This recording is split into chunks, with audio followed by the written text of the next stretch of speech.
Welcome back to the Prosperous Life Podcast, everyone. Thank you so much for showing up. Today, it is my blessing as well as your guys' blessing to have a super successful young guest on. Today, it is my goal as well as my guest's goal to drive home that you don't have to be old to succeed. You can be young. You can follow the journey that you want. My question to you is, have you ever questioned your path based upon what everybody else was doing in your life? Have you ever questioned giving up or quitting because things got hard? Have you ever been a victim to life?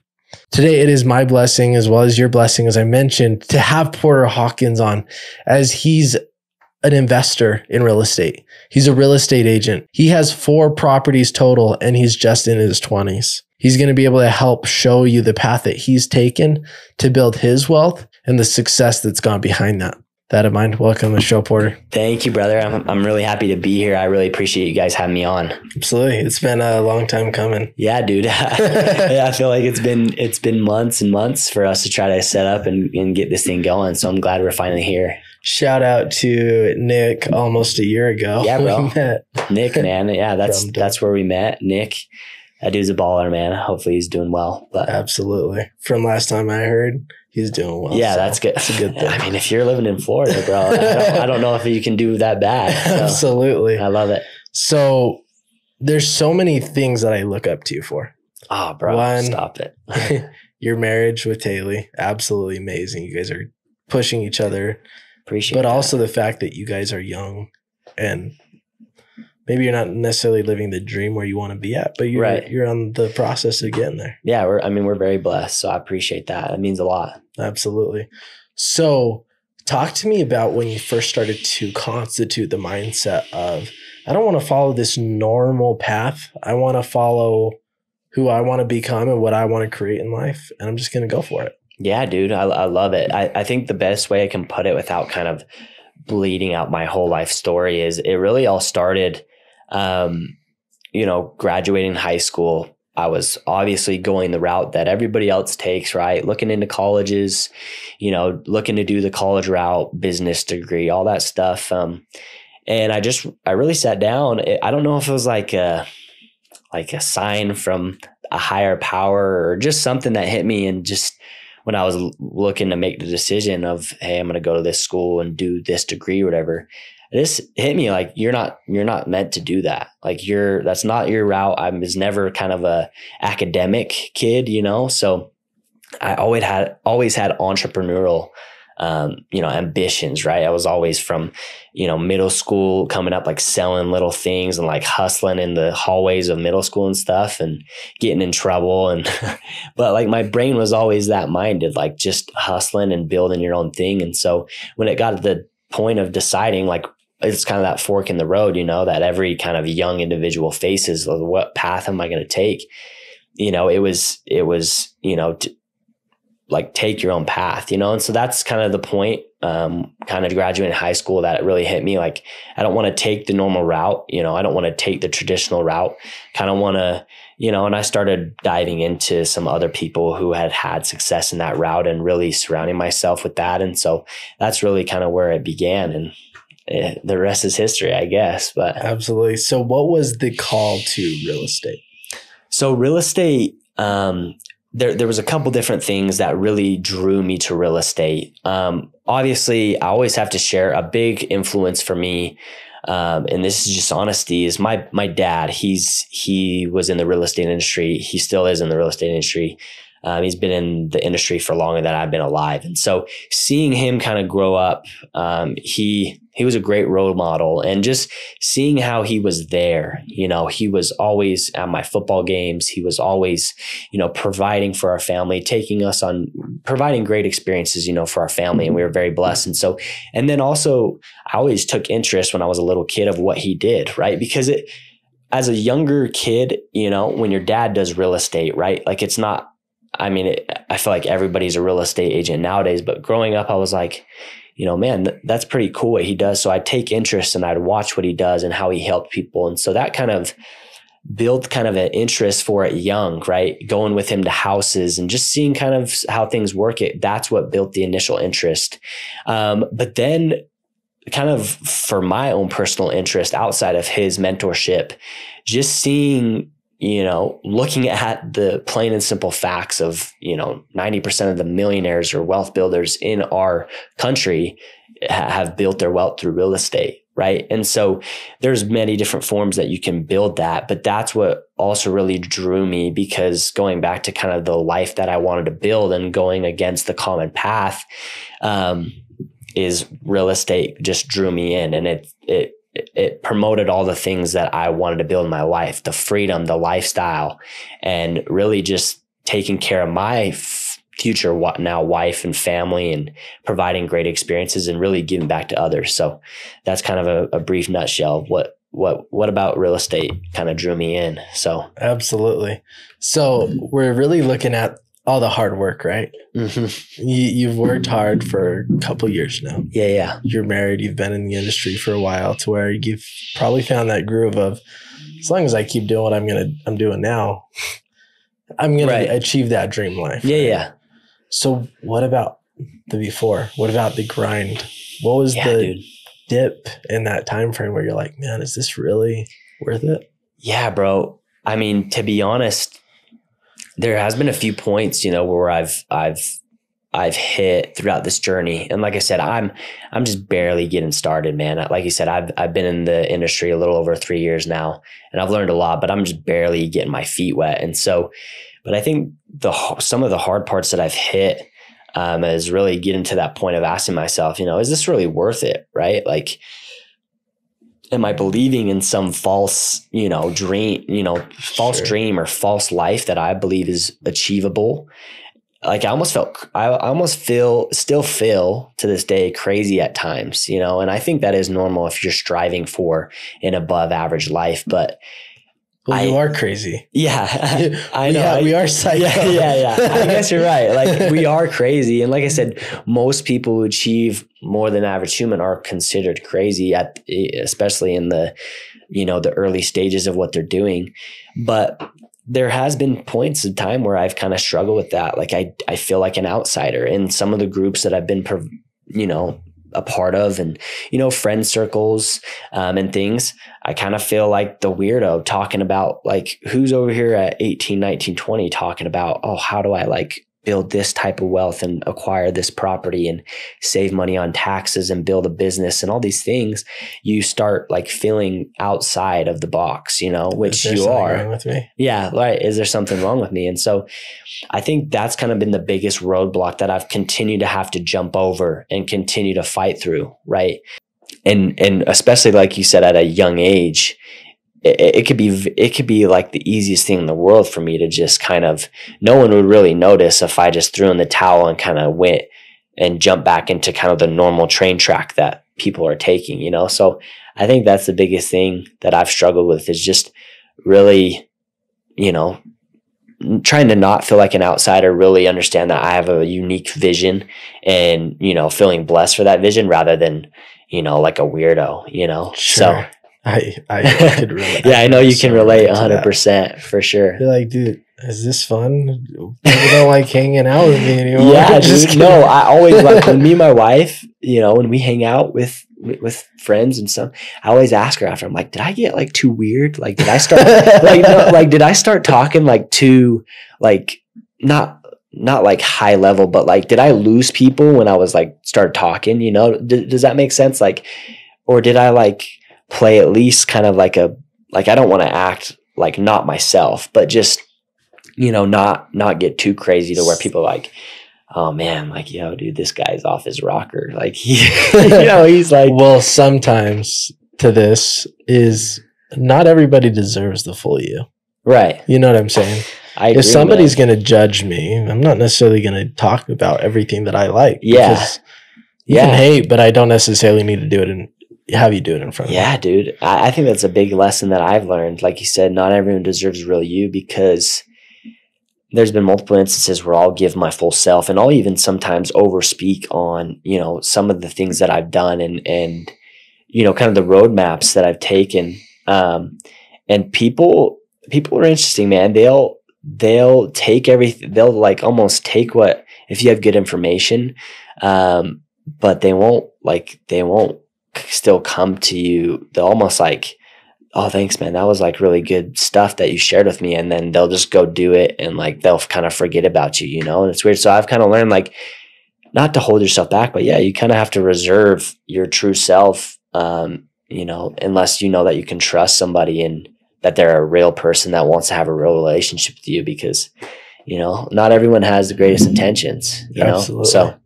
So to that, your pit, was that when you're hanging out with your friends, you're starting to feel like a weirdo and you're questioning, should I really be doing this? Not everybody else is doing this. Yeah. So Was that the I think pit? to clarify, I've been really blessed to have a super solid friend group, like a core of like 5 or 6 guys that have been my ride or die since like 8 years old. And those are the guys that have supported me from day one. They're not the guys looking at me saying, bro, you're crazy. Like, what are you doing? They've always been right there. Even if they don't understand what I'm doing, they're there and they're supporting me and they're sharing my stuff and they're like right there. You know, I think more of feeling like the outsider comes from just the general generation that you and I are kind of a part of, right? Sure. And what the common path is for people our age.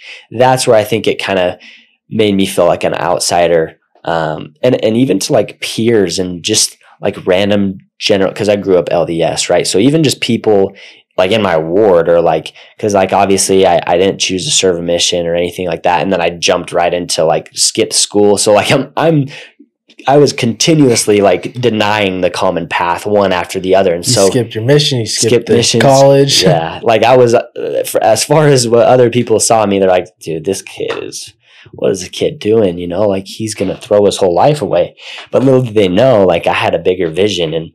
And since then people have came around to, you know, really realize what I'm doing is great. And it's been a great journey for me. But I think that's, to answer your question, that's where like the pitfall is me, is it was really hard sometimes to feel like I was doing something wrong. Like I wasn't doing the right thing, when in reality, that's not even true. I can respect you that, know, though. Because we're talking society, and LDS culture, which is a whole nother layer of that for sure. I jumped through society because I didn't grow up LDS. Right. So I didn't have that pressure. Yeah. I had the pressure essentially from other family members or other friends. You need to be LDS. Of course. You'll be better. Yeah. Your life will be better. We'll be family forever. Yeah. I feel that. But I didn't have to get out of that. I didn't, not necessarily, I shouldn't say get out. I don't know whether you're LDS or not anymore. Yeah.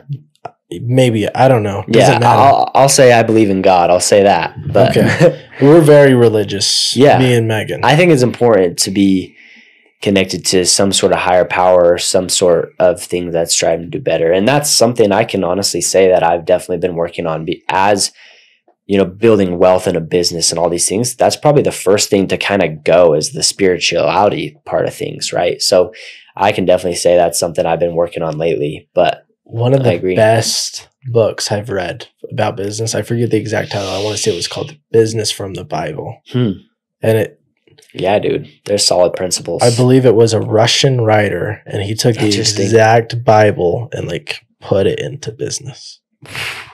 And I can totally see that, because I know a lot of really successful people that are very heavily religious and stuff. And I respect a lot of people of that nature. And like you said, a lot of the same things they do in their business is directly reflected on how they, you know, are connected religiously to whatever it is that they believe in, you know? So John C. Maxwell?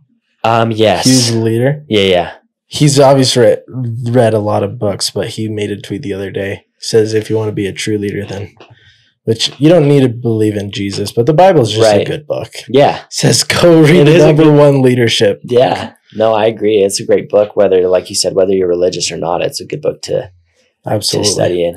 Sorry, a little tangent on religion there, but I like it. It's good. And I was just going to say, and this is personal opinion, but I respect the fact that you didn't go on your mission and you didn't follow society standards. Thank you. Which are made up. Here's why. Because your life is a mission to impact people. 100%. That is my mission. From my experience, not with everybody, this is very blanket statement on an average case. People feel like they can go on their mission, pay their tithing, and then they're a good person.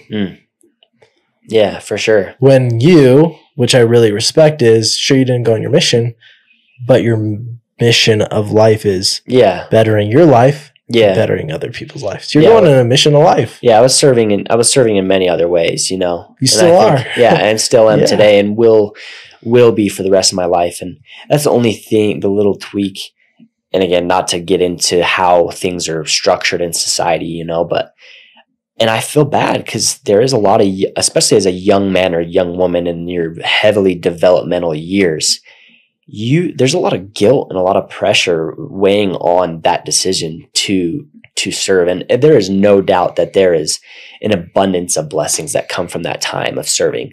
I just think that should not be the only way that someone can give their time to serve other people and give back, you know? And so that's kind of the route I took. And I appreciate you acknowledging that, because it was tough for me for sure. But I was blessed with an amazing family. You know, my parents were super supportive of me and have always believed in me and you know, supported me from the get-go, and my buddies and stuff. So I really am blessed. I don't want to sit here and say like, oh, people like talk down on me and stuff. Like, it was hard, but I really am blessed for sure. And missions, like you said, are a beautiful thing. Amazing. You want to go serve 2 years. Yeah. Which, talk about the hardship in that alone. Oh my gosh. You're already feeling alone. You just went through puberty. You're like, you're confused. I haven't finished puberty at 18 years old, you know? You're trying to figure out what you want, and you're going on a mission. Like, hats off to the people that do. Dude, so selfless, man, to just go do a mission. Yeah. Like, let's be real.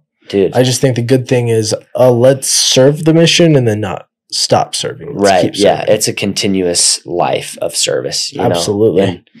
And like I said, I know there's amazing world leaders and everybody. There's amazing, you know, successful people that have served those years. And I really do think it's good. I would love at some point in my life to go do something like that, where I've obviously been serving my life's mission, but just to honestly, it's really just going and selflessly giving of yourself every day, no matter, not expecting a single thing from anybody else. And I think that teaches you a lot in itself.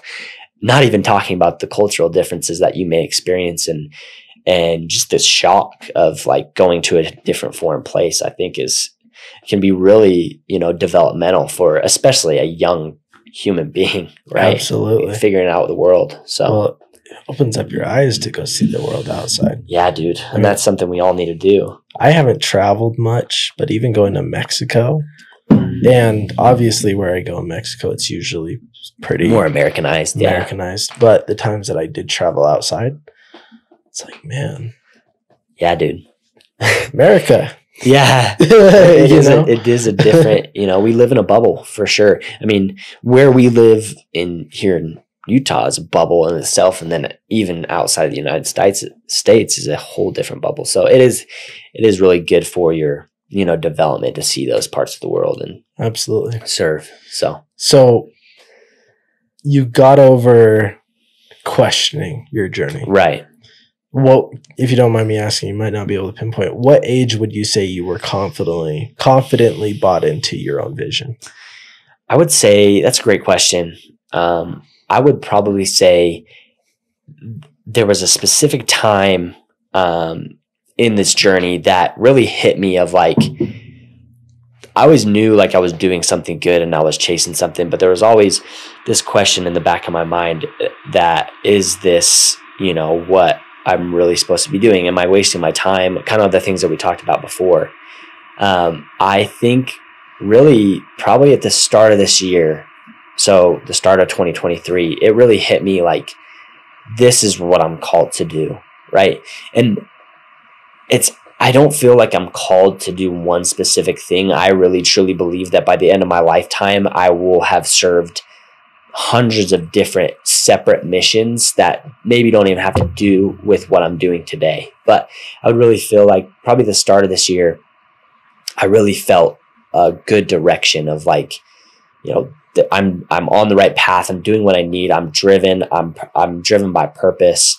And I'm hungry to help people more than I ever have been before. And so that's where I really kind of tapped into my ultimate gear, and, you know, and it's been great. And I've been putting my head down and working to, meet that vision. So it's been fun, man. It is fun. It's a journey. So you've come up with the real estate and investing in real estate. Correct. If you don't want to say it, fine. How many properties do you have right now? Including your primary. Yeah, including my primary residence. I have 4 properties that I essentially, I guess I could say, control. 3 in which I have ownership of. The 4th one I just recently acquired and been testing it out, and kind of testing out a different way of real estate investing without actually maybe technically owning the real estate. But yeah, so 4 properties under my control. Okay, so when you say that, I'm going to make an assumption that... make that assumption, yeah. You probably went to a house that was being rented. Correct. You asked him to control the property, but you're going to rent it to other people, like on Airbnb or something. Correct, yeah. So a lot of people maybe watching and like yourself are familiar with, it's an arbitrage situation. It's not a home. It's actually just an apartment unit down in the city. And really it's just kind of testing out how it goes. I've had experience with, you could call it nightly rentals with some of our other properties that we have. But yeah, kind of just looking at it in a different sense and really testing out that method to essentially it's essentially a fuel to future real estate investments. Sure. So yeah, been testing it out. We really just got that up and running, probably 3 weeks ago, and it's been going well. So that's still definitely in the making, but yeah. All right. Have you made money from that yet? Or are you still? Yeah. I mean, the cash flow has started to come in. Like I said, we just barely got listed 3 weeks ago.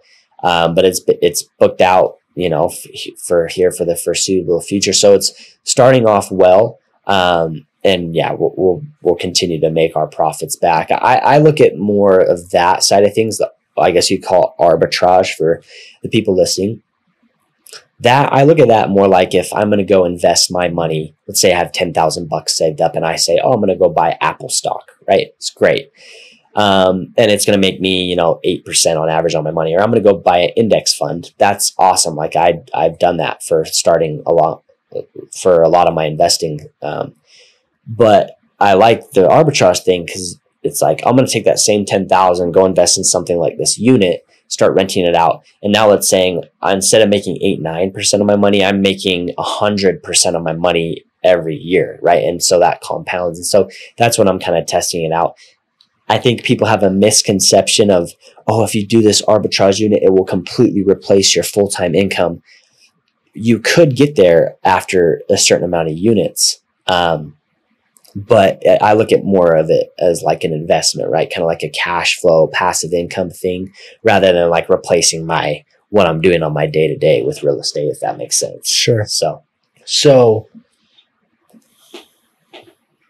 this is a question I have. Yeah, I'm sure some of the listeners please. Have. What happens when the owner of the house or the owner of the unit says, I don't want to rent to you anymore? That's a great question. And you have time booked for the next year. Yeah. He's like, hey, you need to be out by next month. So that's a great question. And I think the first question that I would ask back, right? If somebody came to me and said that, I would first ask the reasoning why. The reason why you can make something like this structure successful is if you only run it and operate it correctly. If you run it and operate it irresponsibly, that's obviously going to give whoever the owner is, whether it's an individual owner or it's an apartment owner, if you're rubbing them the wrong way to say, I don't want to rent to you anymore, obviously something is not going well in that quote unquote partnership, because that's the way that I look at it.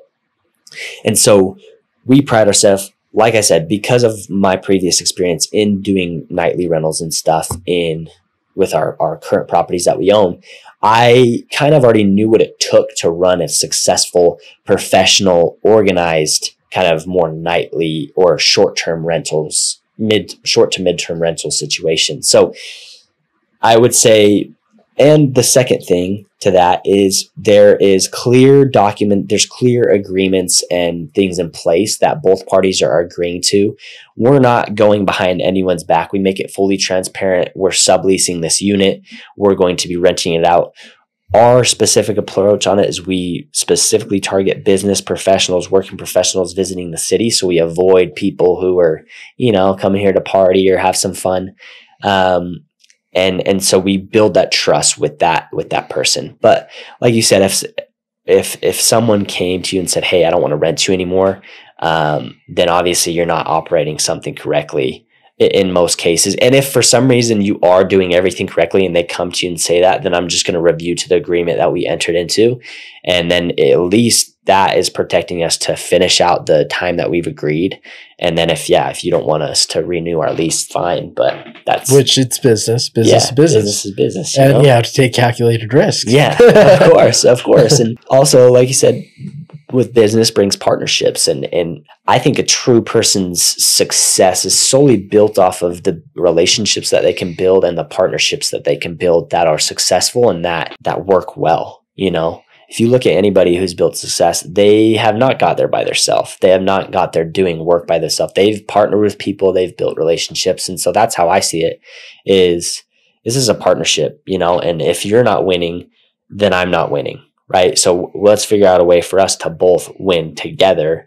Right. And I can figure out a way to get you what you need each and every month. And then in return, I'm making something in return off of what I need each and every month. Does that make sense? Absolutely. So the next question that comes to mind. So I just want to pivot here. Obviously, this is a sure sign. You got 4 properties, 3 that you own. Correct. And 1 arbitrage. Right. It's amazing. Yeah, dude. Thank you. I appreciate it. There's old people, there's young people. Yeah. We can win. We don't need to be old to win. Yeah, dude. We don't need to wait. There's a whole thing, and I know I'm not trying to put pressure on anybody. Yeah. That you need to figure out in your 20s. Yeah, no pressure. But that doesn't mean you can't succeed. Yeah, don't use your age as an excuse. And I did this for a long time. Don't use your age as an excuse to not do something. I remember vividly, I think I was talking to one of my mentors. I can't even remember who exactly it was, but I just remember saying something about like, man, I'm just because I got my real estate license at I think I was still 18 years old. I think I was maybe just barely 19. And I'm like, man, who's going to want to get helped to purchase the biggest decision in their life by a kid, right? A 19-year-old kid. I was kind of really down on myself. And I remember somebody telling me, I don't know who it is, he said, your age is your superpower. You don't understand. Your young age is your superpower. You know how many things that you can provide and value you can bring to the table and just a new, fresh outlook on things than someone who has maybe more of an older traditional way of looking at things. Do you know how much value you can provide? And that really changed it all for me of saying, yeah, you're right. If you're a young individual, last that I checked, us younger individuals, we're building the future of whatever we're going to be living in down the road. So for us to say, oh, we can't do this or that or the other just because of our age is silly, right? Absolutely. It really is a power. To speak to that, when I was running my marketing agency, I was a pretty hard salesman. I've changed my sales approach. You just change your approach, and that's understandable. But back then, if there was a 50-year-old, you were a hard closer running a funeral home, they're well, why wouldn't I go with somebody older that's been doing this for a while? I would look at him and say, fine, go with the 50-year-old, but I grew up doing this, so I've been doing this for 17 years of my life practically, because I even had technology as a baby. Yeah. So if you want to go with a 50-year-old that had to figure it out, by all means. Yeah. No, there's definitely to your point, there's definitely a value and a benefit to being a younger individual, and like I said, we're just we just have more energy and we see things differently. We bring a fresh perspective, right? And so I think I obviously have. I know you understand that because you've also built some successful things at a really young age. And, I just want to be, just to show people, even kids and people my age and even older, if people are struggling, age is irrelevant. It all comes down to, like I said, how you're providing value to others, how you're solving problems. And what relationships and partnerships you're building, So do you know what came to mind when you were saying that? You said spirit, like the spirit of a young kid. Yeah. Came to mind is I think it's just the entrepreneur spirit. Right. The will to go get what you want, pretty much. Right. If we broke up entrepreneur, it's not necessarily businesses and investments. Sure, it can go. Yeah. But the personality behind it is I'm excited to go build what I want in life. Yeah. Follow my passion, build my vision. Absolutely. My mission, So here's the question that I feel like a lot of people have, and I think you can speak very clearly on this because you did this. Right. But in today's market, there's kids our age that can't even buy one house. Yeah, dude. They struggle with it. So how are you tough out there. Young and having 4 houses? Let's say 3 because you own 3. Yeah. So that's a great question. And the first thing that I'll say is I'm not going to say that it's easy out there to go do this stuff, right? Like I'm helping people every day and they're quote unquote kids, if you want to call them kids, 21, 22, 20, young 20s, trying to purchase a home for them and their family, and it's tough out there for sure. Housing prices are high, interest rates are high. So there's no doubt that it's a challenge, but why does focusing on all that stuff benefit people, right? Like you have to look at the creative side of things. And so to answer your question on how the heck did I even get here, to be honest with you, I had no business probably getting the first couple properties that I did. I was, to be honest, just a young and naive kid that knew that he wanted to own real estate in some way, shape, or form to start building financial freedom for himself early on. And so that kind of naiveness, that kind of like, oh, I can do this, right? Not really paying attention to all maybe the reasons why I couldn't, led me to figuring out how I can. And to be honest, because I purchased my first property when I was 19 years old. I did not have barely any credit history. From a standard bank perspective, I was not someone that could go purchase a home. What I did have, though, was knowledge on how to find a property and a good deal. And obviously, I was working as a real estate agent in the industry. So I went and found partners, right? I went and found people that maybe had the resources that I didn't have, whether that's money, whether that's credit, whether that's credibility. And I came to the table and provided my knowledge, my expertise on what I knew about real estate. And that's how I got into my first couple properties, right? And that's allowed me to now get to where I'm at. And so that's why I'm such a big promoter of the creativity side of real estate that a lot of people don't see, right? There's the general cookie cutter side of real estate. You got to work a job for 2 years. You got to save up a certain amount of money. You have to have a credit score of XYZ, right? And all that stuff is still important and is still a great way to acquire real estate. But I think we're going, and definitely more lately, we're going into a world where creativity is needed now more than ever. Like you said, all these young kids out here, they're trying to figure out how in the heck am I going to get a house, right? I could sit down with you and tell you 5 or 6 different ways how you could get a house right now. Not worrying about interest rates or, whatever it maybe is that you feel that's holding you back. And I think that's where we're kind of going to, is kind of that creative outlook on how do we make this happen, because we can't change interest rates. We can't control anything that's happening right now in this market. What we can control, though, is, how we conduct our own business and how we get creative and resourceful. So hopefully that answers your question. Like I said, I could go very in depth, but that's kind of the general. Really, all I heard was, and I heard a lot, this is just summarizing. Yeah, summarize it for me. Stop being a victim. Yeah. And go get what you want. Yeah, control what you can control. Like I said, on paper, I was just a naive kid. I probably barely had a couple $1,000s to my name. And that's the other thing too, is that my biggest growth periods of my life have came when I jumped when I maybe wasn't ready for it. When I made the jump, when maybe I was not fully, because everyone's like, well, I'm not ready to do this. No, you're never going to be ready. You're never going to be ready. I don't care if you prepare or you think you're preparing for years and years and years, you will never be 100% ready to do anything in your life, So if you have that mindset but you also have to have the knowledge, right, of when you're making the jump, but it's all about like when you put yourself in situations where you're forced to perform, you're forced to create, and you have to rise to the occasion, right? That's when you really start to grow as a human being. And that's really the only reason why you could say I've been able to acquire some of these properties and build what I've built at a young age, is because,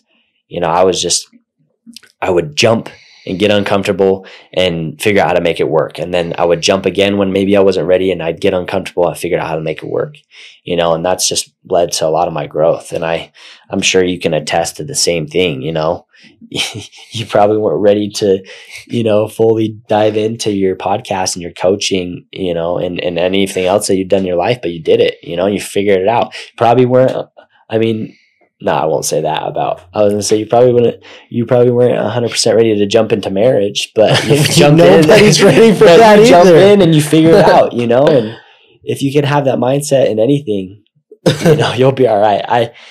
I didn't want to, because I was excited to get married, but I never want to say like you're not fully ready to jump into something. But well, you really aren't, right? I was definitely excited. The reality is though, you really are not fully like ready, but like I said, you figure it out and you build it, and it's beautiful. And that's the thing. And I really love this conversation, because one is a lot of people look at real estate and business as different, and it's really right. Yeah. It really isn't. No, it's the same. Business is, hey, this is what I want to do. I need to go meet people. I need to go meet people with money. I need to go meet with people for certain skill sets. Yeah. In order to create this entity to flow naturally. Right. And to build a system that produces cash flow. Yeah. All you're saying is real estate is the same thing. Sure, there's a way to build real estate over time. Right. Right. I buy a house, I move into it, live in it for a year or two. Yeah. You know how it goes. Keep it. Go into your next property and rinse and repeat. Yeah, I promote that big time. And then after 10 years, 15 years, you have 10, 15 properties, and you're making six figures without even working. Yeah, that's the best retirement I've seen. So, or there's the business side of it of, I want 4 properties, so I need to go find somebody that has the money. Yeah. I'm going to manage it. They're going to pay me for it. Yeah. And I'm going to give them a certain percentage. I have the time. They have the money. Let's go make it work. Absolutely. So, I agree. You're just shining a light that you really, again, anybody can get into real estate if that's what they want, because you've done it. Why can't they? I agree. I think that's the biggest takeaway of this is, you don't limit your situation on what you can do. Let's be honest, there may be some reality that you have to get to a certain level before you're able to make some things happen. But at the end of the day, it all comes down to, like I said, your belief level, right? How much that you believe that you can do it, because the biggest thing that holds most people back in either buying their first house or even stepping in the realm of real estate is the beliefs, the preconceived beliefs that they have on themselves, right? Or about what it is to purchase a home. And so I'm just here to kind of break and rewire those beliefs and show people that there's a way, for everyone to kind of build that for themselves.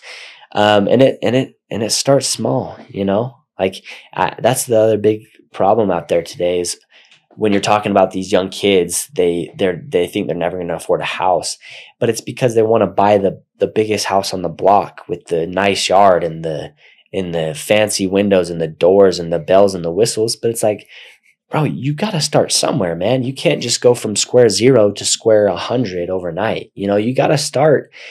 That's why I try to tell all these young people that I'm helping try to get in houses, like, hey, just start somewhere, start small. And then, like you said, move out of that property, turn it into a quick first rental property. You'll be to that house that you want in no time if you just kind of follow the path and be patient, Absolutely. So that's a big thing for sure. You got to suck at some point. You're never going to rock. Yeah, dude. No, I agree. And like I said, it's like anything, man. It's like starting to create content or like get in front of the camera or, doing a podcast like this, like you're not going to be good the first time or the 10th time or maybe even the 100th time that you do it. Right. Mr. Beast didn't crack. I think he cracked his first 1,000 views after 100 videos. I forget the exact statistics, but I believe it's after episode number 3, over 90% of podcasters quit. Yeah. And that's the thing, man. That right there is the problem with people in general, but I think a big problem with our society, right? And our generation is people expect something overnight, you know, and that's where people fail, whether it's in real estate or business.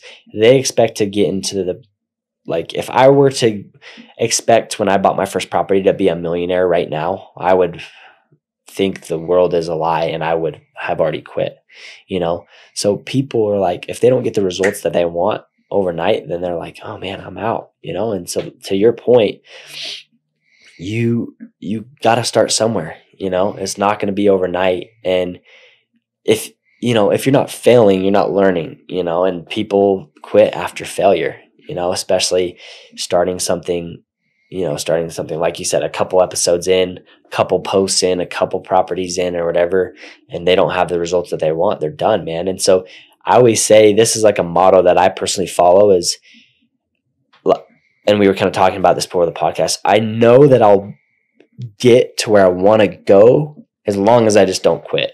Like as long as I don't give up, I could fail, you know, a number of times, but as long as I just don't stop and I just keep one foot in front of the other and just keep moving forward, you win. You're going to win, man. Like you're going to win. You're going to fall on your face a few times on the way, but if you just get up and keep moving, you're going to reach whatever it is that you're after, you know, and people, they just don't realize that and they're scared of that, you know? And so if you can just get past that fear and embrace the journey, then you'll be all right, you know? If you never quit, you never fully fail.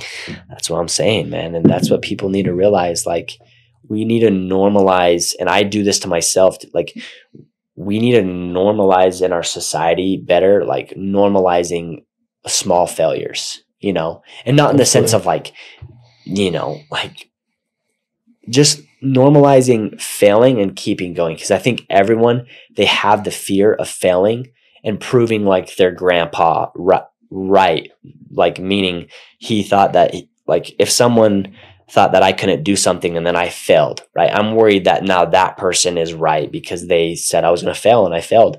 But we should normalize that. Like failure is learning, right? We should normalize, you know, trying a business and it not maybe going as planned, but we learned and we kept moving forward, or buying a property and maybe it wasn't in the correct way and we got stung on it a little bit, but we learned and we just kept moving forward. Like, I think we need to promote that more as a society, because that's one of the biggest reasons why people don't even start on anything, because they're just so worried about failing and then like proving someone that thinks they're going to fail right, that they just don't do it. Like one of my biggest mentors, Chris Crone, I was at one of his events and I'm standing up and I have this mic and I'm looking at him and I'm like, I said, one of my biggest, you know, worries is that I'll fail and all the people who thought I wasn't doing the right thing will be right about the path I'm taking isn't correct.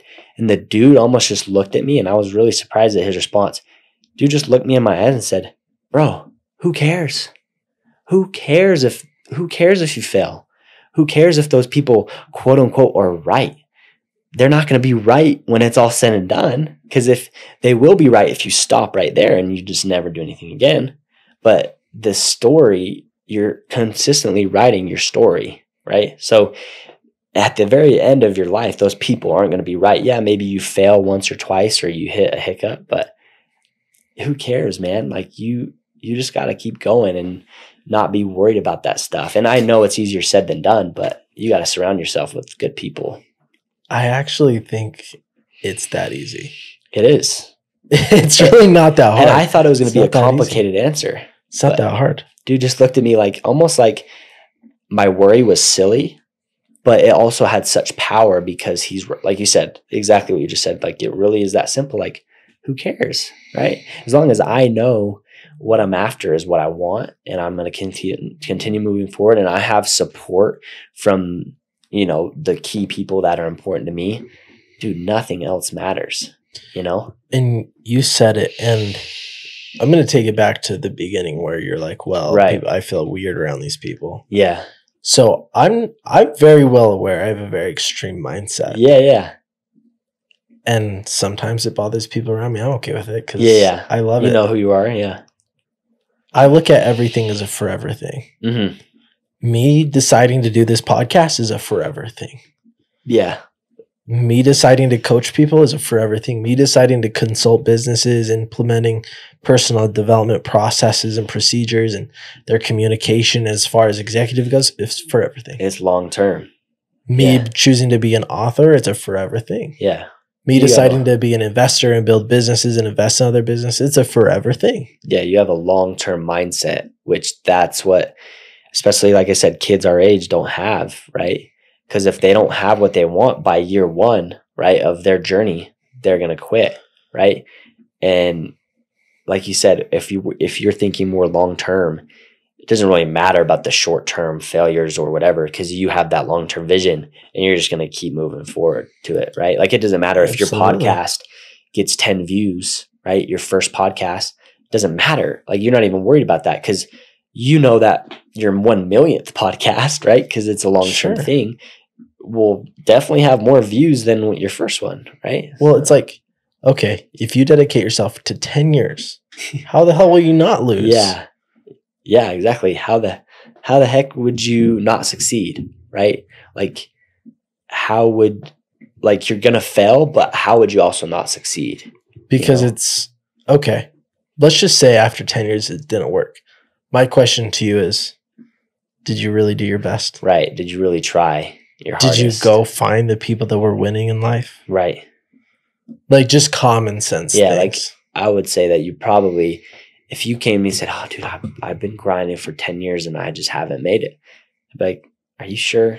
Like there's either you're lying to yourself on what you're doing is like going to get you somewhere, or, you're lying, that's all. You're just lying to yourself. Your success may not look the way you pictured it. Right. That's true. Maybe you started a business and you wanted all your wealth to be acquired here. And then it failed. Cool. Did you start another business? Yeah, exactly. You might have succeeded in this business and not this one the way you first initially saw it. Mm-hmm. But as long as you just keep going, you're going to win. Yeah, I think that's in everything. It's the moral of life, man. Relationships, money, business, wealth, self. And the thing to even bring this point up, so the podcast we're going into, we're renaming it Journey to Authenticity. Okay, cool. And some back history on this. I've been going through this revamp for about actually 2 months. A lot of people don't see the back end work. Right. Yeah. What's been done. I've done 10 plus interviews. Okay. Of that, they're 20-year-old entrepreneurs, some of which are really successful, some of which are just starting out. Yeah.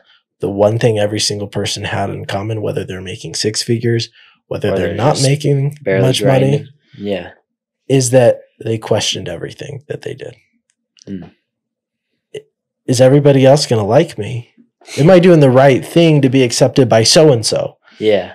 Every single thing, the reason it came down to authenticity is because every single entrepreneur was worried that was the same thing. Yeah. It's like, no, just get it through your head. You're enough. Yeah. The results that you produce in the world don't determine whether you're enough or not. Yeah. You are enough. It doesn't matter how much money, and that's the hard part about entrepreneurship is you're defining your worth based off your success. You're defining your worth based off whether it's the money you make or the product you sell or whatever it is that you do, you're defining it. And so I think that's a huge message to people. Just be yourself. Yeah, dude. Because a lot of people think authenticity is a long-term thing. Yeah. Like it's something we're like chasing after. I'm going to say this. It's really this easy. It's just a choice. Yeah. It's just a choice. Yeah. Because everybody knows, in this moment, am I being myself? Yeah. Are you making a stupid choice? Yeah. Stop making it. Yeah. Well, it's as simple as that question, and I think that's what people struggle with is like self-reflection in certain moments. Like ask yourself the question, if I'm, hanging around a group of people, like you said, am I being myself? It's probably going to be a very quick yes or no question because we know, right? We know who we are. And I think that's just what a lot of people lack is like the ability. And I think that's something that you're great at. And you've helped me just by watching your stuff is like just being better at like self-reflecting and being like asking yourself the right questions and, you know, kind of stopping for a sec and just being like, you know, like, are you being you, you know? And I think that's all you can be, you know? And what I'll say is your voice in your head is your best friend. Yeah. A lot of people, when The you force intuition. things break. Yeah. That voice in your head that you're trying to shut up. Stop. I am enough. Yeah. No, I am really handsome right now, even though you're telling me I'm ugly. Yeah. Like that voice in your head, just listen to it. Yeah. Is it telling you, let's just even relate it back to wealth. Right. Is the voice in your head telling you you're not capable of building a business? Okay, well, let's take that message that your voice just got it and let's look at it. Are you really actually capable of building a business right now? Right. My venture, if you're listening to this and you have that voice, I would bet millions of dollars that the answer is no. You probably don't have the skill set. Yeah. You probably don't have the mindset right now. Mm-hmm. You probably have nothing with what it takes to build a business. But listen, acquire those things. Listen to that voice more. What's it telling you? Yeah. You don't have the skill set to get it? Okay. So build it. Your best friend, your voice in your head just told you don't have the skill set in order to do X, Y, Z. Yeah. That means your voice in your head is just telling you what to do. Yeah. You got to go build that skill set, you know? Absolutely. And I agree with that. I think people, especially when it comes to wealth and finances and just basically managing money, because I'm super fascinated on how people get to where they're at, whether they're in a negative situation or like a positive situation, right? And I think, like to your point, the biggest common denominator is people just ignore. They ignore the reality. They ignore whether it's the voice in their head. They choose to ignore and almost become, you know, they ignore the voice or they ignore the sign of whether what they are doing is not correct, right? Or not, they need to switch something up. And they're like, well, yeah, I'm just going to build wealth. I'm going to build the business. I'm going to build the business. But they ignore, like you said, hey, maybe you need to build this skill set, or hey, maybe you need to network with more people, or hey, maybe you need to become more knowledgeable on the thing that you're selling or that you're doing. Right. Absolutely. And so I think that's very powerful. And it all comes back to like that self-awareness of like, hey, you know, am I genuinely cut out and qualified to have that? And obviously there's a little bit of an imposter syndrome, right? When you're getting started, like you're always going to wonder if you are an expert enough on the subject, or if you do know enough about this thing to be sharing it, but you'll know, right, in your deep down, if it is something that you have the ability to be sharing upon, you know? Absolutely. So I'm going to go turn this off real quick. Oh, you're good. I don't know if it affects the audio or not, but it's not bad. Are you sure? Yeah. Oh, you're good. I'm sure it doesn't sound Little because we turned the mic up a little bit. Okay. So it sounds worse out here. Okay. It's actually in the Oh, like recording. just without the headphones on, you mean? Yeah, like you can super hear it right now, but in the audio you can't. Yeah, that makes Hear it sense. that much. It's a little bit, but it's nothing that I can't. But those we'll little just- things that matter. What is it? Like the AC? AC. Yeah, Okay. but we'll just wait until it turns off. Yeah, you're No, good. we're good. We can keep going. I mean, it's going to turn off in a Sorry, second. yeah. Sidetracked a little bit. So, are you still recording? Yeah. So, I agree with you. People don't listen. Mm-hmm. So, you mentioned age being a factor. I started learning personal development at the age of 15, 16 years Right, old. yeah. That's when I really dove deep into it. And I was 18, 19 when I decided that I was going to coach people. Yeah. It's like, Yeah. who It's the like, heck are you to Yeah. coach people? you're like, dude, I'm 30 years old. How does that make sense for you to coach me, right, on what I can do? But My voice that exists in my head was telling me that. Yeah. Well, guess what? I would read like a book in 1, 2, 3 days. And I want to say I'm at right now 39 books total within the last 4 years, which isn't a crazy amount. Right.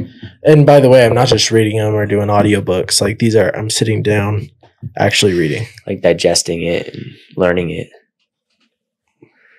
I am confident enough, and this sounds cliche and weird, that I could coach the president of the United States and I could coach a homeless person. I like that. If somebody sits down with me for an hour, their lives will change. Yeah. If they so choose. I didn't have that 2 years ago or 3 years ago. I didn't have that confidence. Yeah.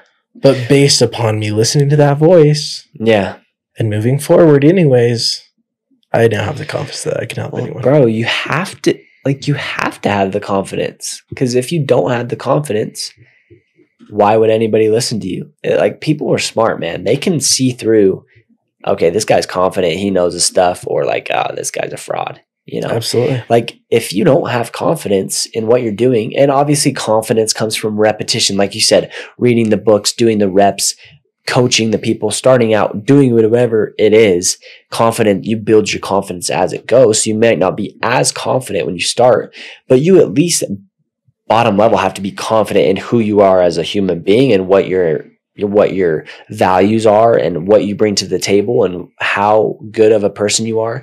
If you're not at least confident in that, you'll never build real confidence, even if you're the best at what you do. Right. Absolutely. So, and that's something that, again, we can both relate on that on a deep level, is like, I had low confidence on, who was going to listen to me as like this, essentially this professional in the real estate space to guide you on how to build wealth through real estate when, I was a young kid. Right. But I at least was confident in my ability to learn and to build that, to build the knowledge and stuff that I needed to then feel confident to share that with others. And I think what gave me the biggest confidence of all was going to do it myself. Like, I'm not over here telling you, hey, go buy a house and do this and that and you'll build wealth. I'm doing it. I'm doing it over here on my end too. Like, so as you're building, I'm building right there with you. Like, I always joke, like, there's like a funny, like, real estate joke about real estate and stuff. It's like, real estate agents are encouraging to buy a home when they still rent an apartment, right? Like, they're not actually walking the walk, right? And I get it. Like, it's a sales role, but I want to walk the walk just as much as I am talking the talk to other people, and that's the biggest reason why I started, preaching what I say on social media and stuff, because that's my biggest accountability partner. Because I know if I'm out there saying, hey, you need to do this, or you can do that, or this is how you do it. If I'm not doing that, then I'm not being I'm not doing what I'm saying, and I think that's a big thing as well, throughout that process. And I think it's very helpful to have that accountability. People can smell bullcrap a mile away. Yeah. No, people are smart, man. Like, a lot of people think you can just BS other people, but oh man, people can see through. They can see through if you're your stuff, or you're being authentic or whatever, Absolutely. So, out of curiosity, obviously you're an expert in real estate, I would consider at this point. Mm-hmm. What about sales? Would you consider yourself where you really studied sales, or do you feel like that just came natural to you? Yeah, I think that's a great question. And I, like you said, kind of how you were mentioning earlier that you had kind of a more pushy, different sales approach. I look at sales in a little bit of a different light. I do think that the quote unquote word sales kind of came natural to me, because I think in order to be a quote unquote good salesperson, you just have to be good at talking to other people and building rapport and building a relationship with somebody. That's it. Absolutely. Like, that's all it comes down to, in my opinion. So obviously the little tactics and things that you can use are different, but I mainly base what I do based off, how can I build a relationship with this person? How can I benefit this person? And how can I help this person accomplish what they want to accomplish? Right. And so in my line of work, right, of real estate and helping people get in the game, that's all I'm trying to do. Right. It may not, obviously business is about making profits and building an income for yourself. But at the end of the day, your income will directly affect your relationships that you have with the people that you're serving, and so that's how I kind of gauge it, is how can I best build a relationship with the people that I help, show them the way, and almost be kind of like a coach to them, kind of like you're like coaching them through the process. And not, I don't really believe in the pushiness of the sales approach. And then with real estate, it's a little different, because really, that's one of the biggest financial decisions someone will make, right? So how can you push someone so hard on that, right? When you maybe well know that they can't make this situation work, or it's not the best fit for them, right? So there's kind of that, it comes back to that relationship side of things, of saying, hey, like I'm helping you through this as an unbiased fiduciary party, right? Rather than I'm just here to sell you and make money, right? Obviously, everybody wants to make money, or else we can't all live. But there's a way that you can make money and build wealth for yourself while ethically helping other people in a rational and logical way, Absolutely. So, but I love sales. I think it's a fascinating thing. And I think there's a lot of people out there, like everybody's in sales, right? Like you sold your wife on why she should marry you, right? Same with me. Just kidding. Not me, bro. Maybe for you. Not me. That was probably the hardest sell of my life, but good.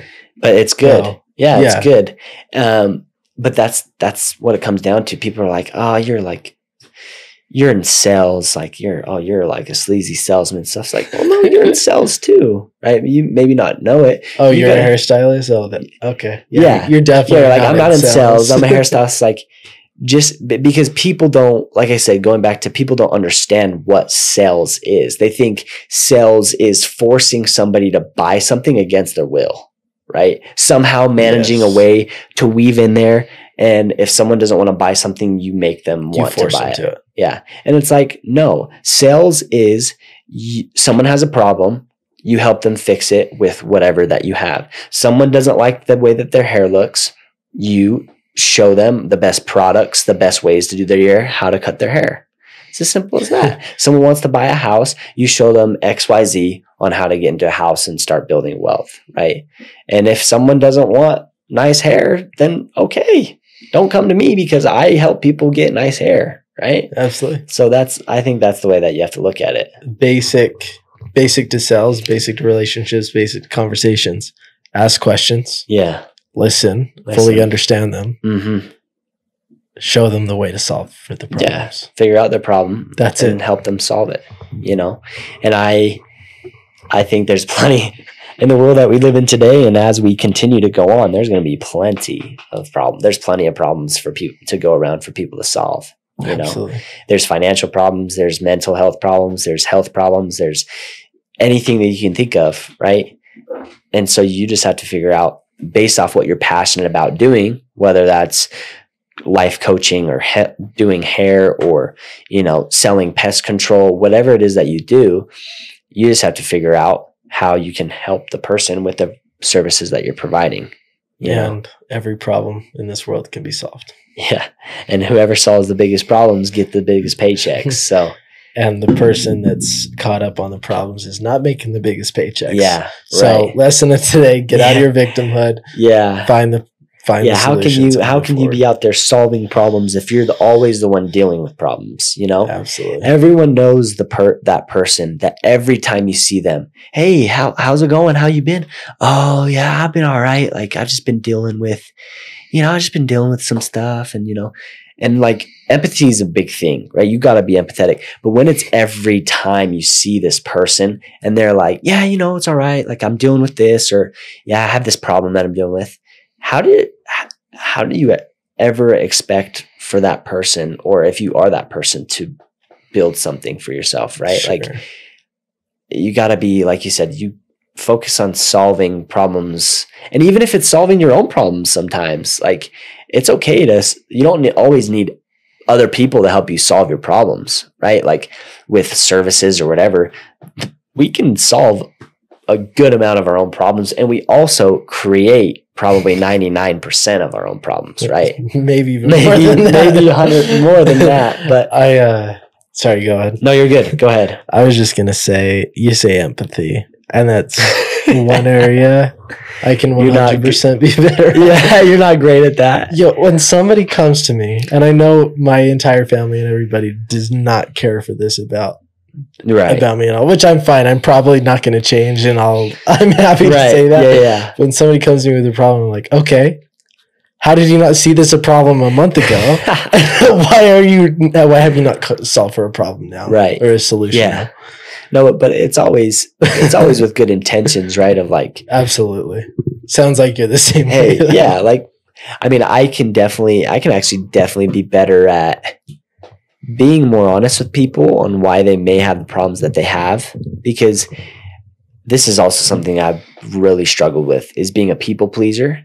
And so I am I'm not a person who enjoys conflict, right? So someone coming to me and saying, hey, I have this problem, and me saying, like, well, that's your own problem, or like, get over it, right? Like, obviously you don't say it in that way, right? But any way that I can avoid conflict, right? Like, if in the back of my mind, I'm like, if I actually say what I'm thinking right now, it may not come off the right way, or I may not feel like I'm being very nice.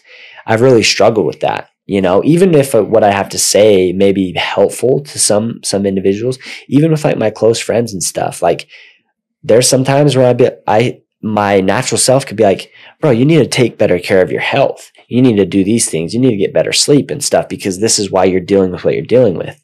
But I don't say that because I don't want them to be like, I don't know. Like, sometimes I don't say that because I'm like, well, I don't want them to feel like I'm being hard on them. Right. Which I think it's important. You need those people in your life, and I need to do better at being kind of that person and portraying it in a way that lifts people up and encourages people, rather than them being like, oh, I'm not going to go to Porter for anything, because I just know he's going to say, suck it up and deal with it, But I do think there is some benefit probably to that. Middle ground For sure. Sure. There's between you and myself, there's definitely a healthy middle ground of helping people solve their problems with empathy still, but also not letting them stay the victim. Like I love how you say victimhood. Like, don't let them stay the victim forever. Right? Absolutely.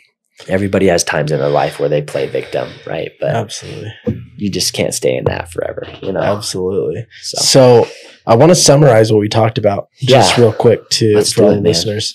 There's been so many goodness things. Yeah, dude, we could sit in here till crack of dawn, probably just I could running keep our mouths. Talking to you. One, age doesn't matter. Does not. It's a stop being a superpower. victim. Superpower. Stop being a victim. Be solution oriented. You can solve any problem that you're experiencing right now. Be creative. 3, 4, whatever it was we're on. Number. You can build wealth in many different ways. Many different ways. It's very authentic to you. The one thing I'll say is, moving through this podcast and moving it forward, it's about authenticity. There's not one way. Yeah. There's millionaires in every single industry. There's millionaires that sell this podcast cover. There's millionaires that sell tables. There's millionaires in real estate. Yeah. You don't need to follow one way or the other. Yeah. Maybe there's traditionally better ways, but do you? Yeah. It's not authentic to say, woo, I'm poor and I'm going to stay poor.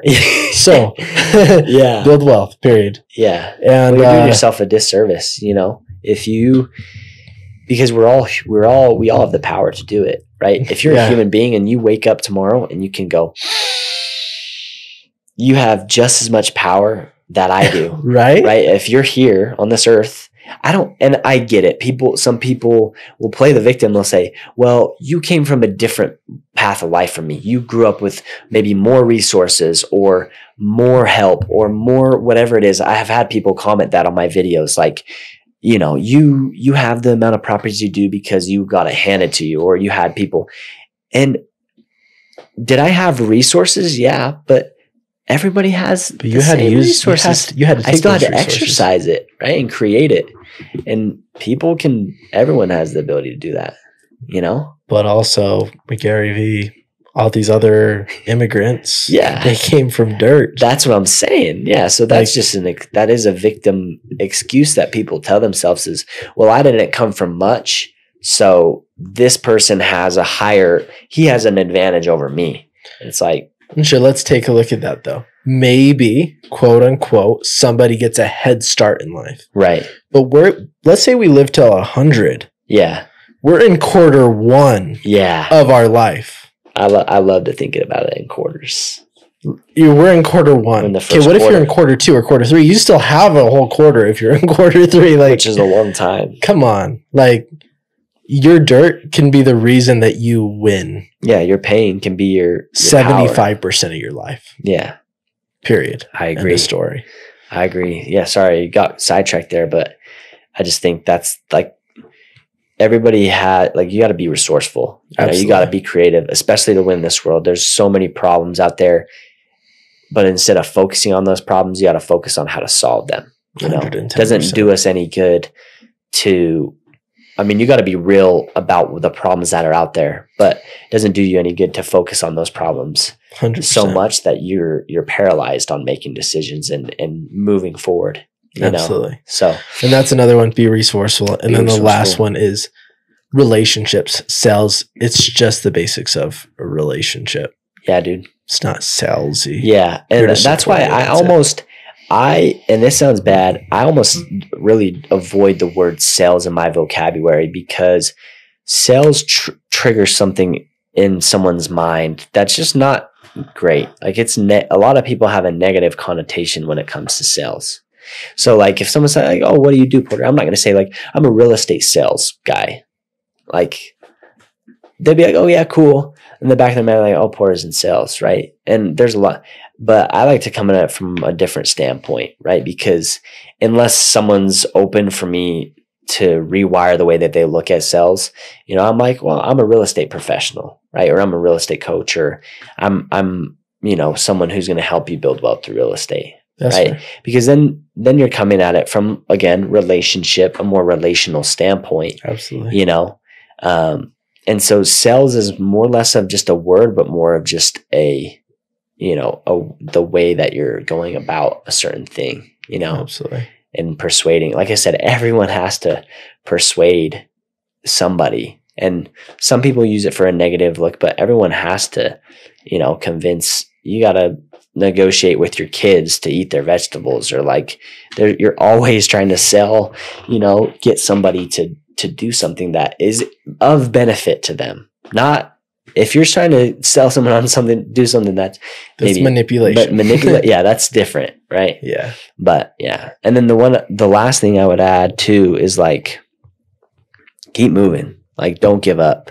Like we both emphasize multiple times, like, throughout this podcast, if you continue to move forward, as long as you don't quit, you will get to where you want to go, right? You will succeed in one way or another, right? It's okay to pivot. It's not okay to quit. Not okay to quit. As long as you, like, we're not sitting here telling you that you're not going to get knocked in the face or knocked down. I'm not sitting here naive to think that some point throughout my journey, I'm going to get rocked pretty hard, and it's going to be, I'm going to have to make the decision to get up, keep moving, or throw in the towel. Like, obviously, what my decision is going to be, but it doesn't matter who you are as a person, you're going to face something, right? Absolutely. And it could be different from you or anybody else, but you're going to face something. And if you don't keep moving through that, like, what are your options? If you stop moving, you die, like, maybe you don't physically die, but if you stop growing, you are like a freaking zombie, man. But you also die. It's quicker. Yeah, you might die in the moment. Yeah, but if you give up on your purpose, give up on your relationships, on your health, you literally will die. Yeah, it's true. Quicker. It's true. So you might as well make the most of it, man. And that's all. That's like my biggest motto. If people watching this can take one thing away, it's like, what are your options? Like, why would you not try to go out and make the best life for yourself? Absolutely. Why? Like I said, if you can wake up and breathe, that is a gift. Like, I know, and that's a big reason that's changed my outlook as well, is like when someone close to you passes away, right, in some way or another, that is just one more reason for you to go out and live the life that you want to live. Because we all think that, you and I think that we're going to be here till we're 100 years old, right? And please God, hope we are, right? So that we can make our impacts, but we can't assume, right? So if we live today, like if I'm living right now, like this is the last moment that I have on here, at least what I'm saying into this camera has an impact, right? Like that's how you need to think, not thinking like you don't always need to be worrying about dying, right? But you got to live like you're not guaranteed the life, right? And you're the way that you go about life will change. It will naturally change, because the people who are just sitting, not doing anything, being fearful, not taking risks, not taking chances, I guarantee you they're not thinking about how we all got to watch on, you know? Absolutely. So if you can look at it that way, whether we like it or not. Yeah, sadly, but it's a beautiful thing too, though, because it drives you to make the most impact possible in whatever the time is that you have here on this earth, Absolutely. know? And that's all you can do, man. So 100%. So to open up the floor. Yeah. What is your last piece of advice for the audience?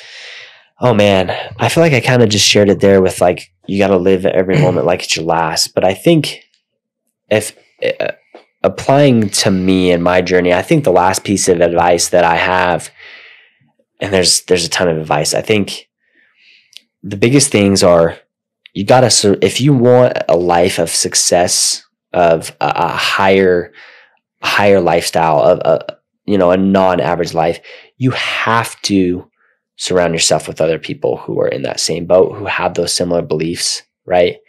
Because it's like it's the whole saying, if you hang out with 5 broke people, you'll be the 6th, or if you hang out with 5 millionaires, you'll be the 6th millionaire, right? Like the environment that you're putting yourself in directly affects the outcome of your life, you know? So that's the biggest thing. You got to surround yourself with the best people, right? And the people who kind of, not saying you have to cut out everybody in your life who doesn't see the way that you, but maybe just limit the time that you maybe spend with those people, or limit kind of how much you input, right? That they say. And then I think the second and other piece of advice is, if you know how to get creative and resourceful and build relationships and help other people, you will succeed in your life. Like you said, I don't know what route that's going to be in, whether it's real estate, whether it's, whether it's whatever it is that you do, right?